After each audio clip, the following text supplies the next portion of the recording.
As a scientific researcher, what are some of the most common soft skills one needs to learn? The number one soft skill within my list of top 5 soft skills for success in science has to start with welcome to the Crossover Connections with Jack Wang Podcast. My name is Jack. We talk about the business of science and how this flows over onto all of our work and informs the jobs of the future, irrespective of whether or not you are a working scientist. Today, we're talking about this recurring theme that's coming up again and again, the idea of soft skills. I don't really know what soft skills are technically defined as, because I think that has the implication that there are hard, more rigorous skills that you can have in any kind of profession. And these soft skills are these intangible, transferable things that are applicable towards all of these different industries. Before we talk about soft skills, let's acknowledge that hard skills obviously can be hard to attain, yes, but that does not mean they're necessarily more rigorous. They are a professional set of knowledge, professionally developed skills after years of accredited training.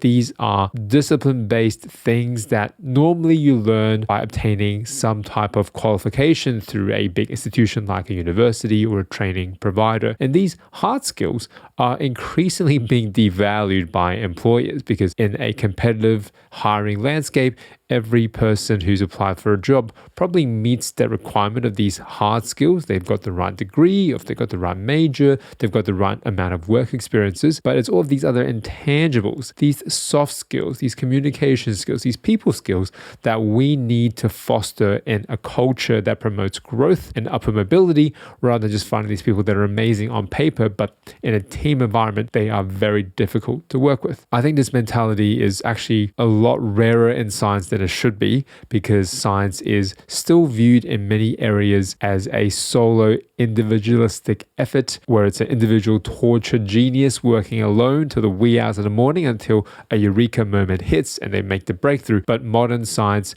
is by default a lot more team-based, a lot more collaborative. Very rarely is one scientist a master across all of these different domains, and you need that really great ability to collaborate, to find points of common interest, to find leverage, to build upon these partnerships. It's these soft skills that will elevate all of the science and all of the innovation that takes this work to the next level. And indeed, people from any kind of field, it doesn't have to be scientists, would benefit from these soft skills and have already been benefiting from these soft skills.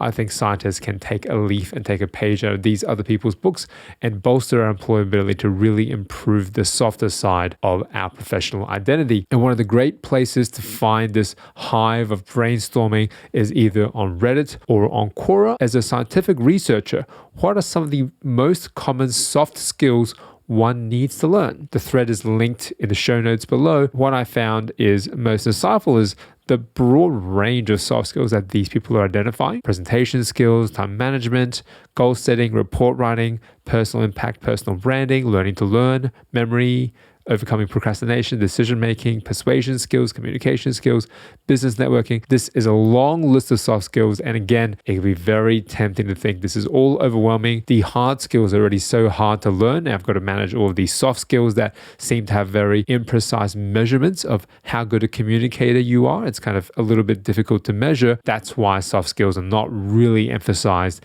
And that's why it is really a skill shortage that we're seeing in this soft skill side of the demand equation. The number one soft skill within my list of top 5 soft skills for success in science has to start with leadership. This article from Scientific American talks about how to be a great leader in science. First of all, there's many different leadership styles. You could prefer to be a micromanager, or you could prefer to give your employees or mentees more room to be self-regulated and autonomous in building their confidence. And then when they come to you, it's at these high decision-making touch points that your advice is more of a guidance rather than a strict dogmatic dictatorship kind of setup. This opinion article is interesting in how it portrays the different elements of science leadership, types of tips they give about understanding the constraints of leadership in a very pressurized environment where you're competing for resources, you're competing in terms of time, and it's a race to the finish line for the first group in the world to make this innovative discovery. The leadership strategies have to be a little bit different than some other industries where the pressure and the technical complexity maybe isn't quite so demanding. First part of leadership is know what you value in a work environment, because different leaders have different qualities that they want to define in their work environment. some leaders might want to value trust and openness, whereas other leaders might want to prioritize kind of secrecy and internal competition. I would prefer the former, but your mileage may vary. You might prefer the latter. Be intentional and budget the time, both in terms of the time to do the work as well as the time to connect with the people within your team, creating space for everyone while cultivating a collaborative spirit and a safe environment. In science, we fail 9 out of 10 experiments. So